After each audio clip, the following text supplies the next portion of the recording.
Assalamualaikum warahmatullahi wabarakatuh. Alhamdulillahilladzi hadana li hadza wa ma kunna linahtadiya laula an hadanallah. Asyhadu an la ilaha illallah wa asyhadu anna Muhammadan abduhu wa rasuluh la nabiyya ba'da amma ba'du. Puji syukur marilah sama-sama kita panjatkan atas kehadiran Allah Subhanahu wa taala yang telah melimpahkan rahmat dan karunia-Nya kepada kita semua.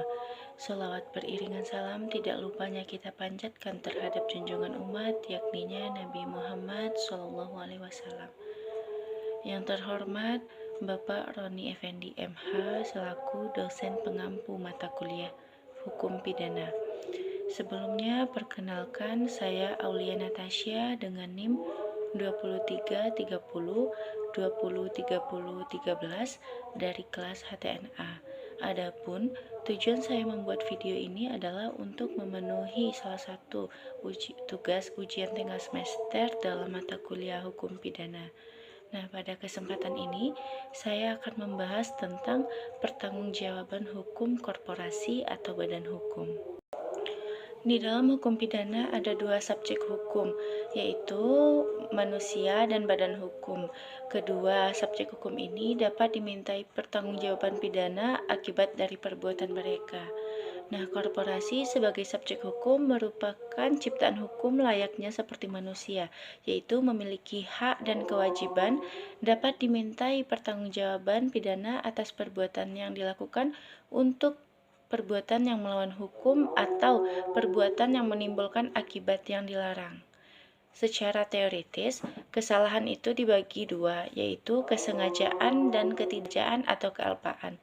Lantas, bagaimana cara menentukan kesalahan pada korporasi? Kalau pada manusia itu jelas sikap batinnya, itu sengaja atau lalai untuk menentukan kesalahan. Namun pada korporasi berbeda dengan menentukan kesalahan pada manusia. Dalam hukum pidana ada 3 konsep pertanggungjawaban pidana korporasi. Yang pertama yaitu menurut teori strict liability. Di dalam konsep ini, korporasi dianggap bertanggung jawab atas perbuatan yang secara fisik dilakukan oleh wakil, agen, pemegang saham maupun pegawainya. Di bidang hukum pidana, strict liability berarti niat jahat atau mens rea, tidak harus dibuktikan dalam kaitan dengan satu atau lebih yang mencerminkan sifat melawan hukum, meskipun niat, kecerobohan, atau pengetahuan mungkin disyaratkan dalam kaitan dengan unsur-unsur tindak pidana yang lain. Menurut Profesor Barda Nawawi, teori tersebut dapat disebut juga dengan doktrin pertanggungjawaban pidana yang ketat menurut undang-undang atau strict liability. Kerangka pemikiran ini merupakan konsekuensi dari korporasi sebagai subjek hukum, yaitu dalam hal korporasi melanggar atau tidak memenuhi kewajiban tertentu yang disyaratkan oleh undang-undang, maka subjek hukum buatan mereka tersebut harus bertanggung jawab secara pidana. Hal yang penting dari teori ini adalah subjek hukum harus bertanggung jawab terhadap akibat yang timbul, tanpa harus dibuktikan adanya kesalahan atau kelalaiannya. Pelanggaran kewajiban atau kondisi tertentu oleh korporasi ini dikenal dengan istilah strict liability offenses. Contoh rumusan undang-undang yang menetapkan sebagai suatu delik bagi korporasi adalah yang pertama, korporasi yang menjalankan usahanya tanpa izin. Yang kedua, korporasi pemegang izin yang melanggar syarat-syarat yang ditentukan dalam izin itu.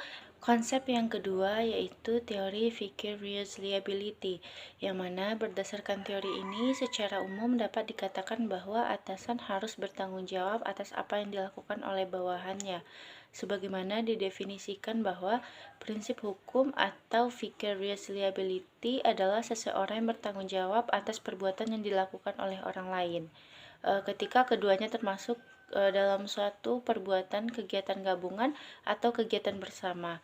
Doktrin tersebut secara tradisional merupakan konsepsi yang muncul dari sistem hukum common law yang disebut sebagai responden superior.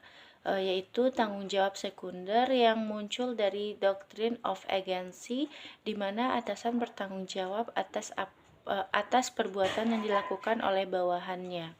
Di antara ahli yang mengkaji teori ini dengan bertolak dari hubungan pekerjaan dalam kaitannya dengan vicarious liability, Peter Gillis membuat beberapa pemikiran sebagai berikut.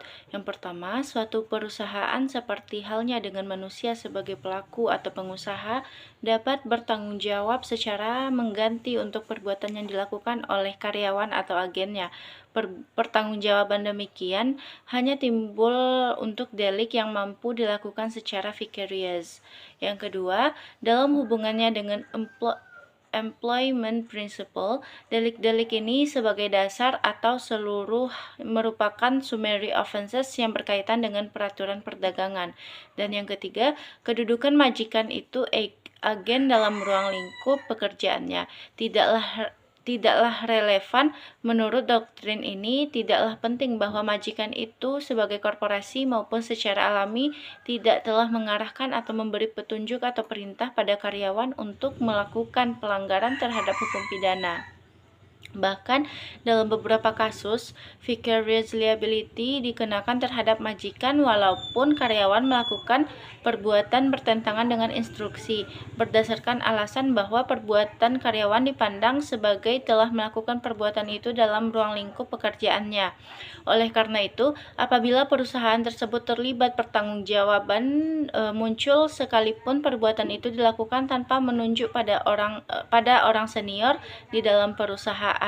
Perlu dikemukakan bahwa doktrin ini dapat berlaku dengan didasarkan pada prinsip pendelegasian wewenang, the delegation principle. Jadi, niat jahat atau mens rea dari karyawan dapat dihubungkan ke atasan apabila ada pendelegasian kewenangan dan kewajiban yang relevan menurut undang-undang.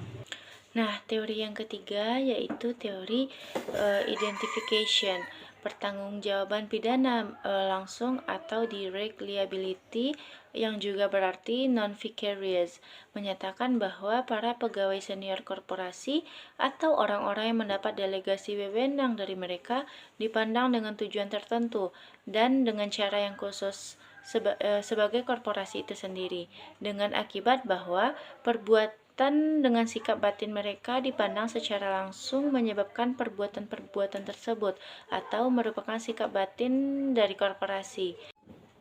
Teori tersebut menyatakan bahwa perbuatan atau kesalahan pejabat senior atau senior officer diidentifikasikan sebagai perbuatan atau kesalahan korporasi. Konsep ini disebut juga doktrin alter ego atau teori organ.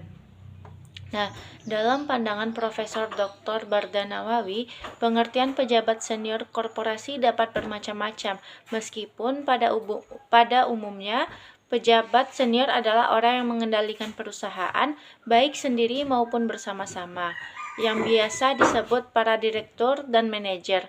Sementara di Amerika Serikat, teori ini diartikan lebih luas, yaitu tidak hanya pejabat senior atau direktur, tetapi juga agen di bawahnya. Hal tersebut tergambar dalam pendapat para pakar praktisi hukum.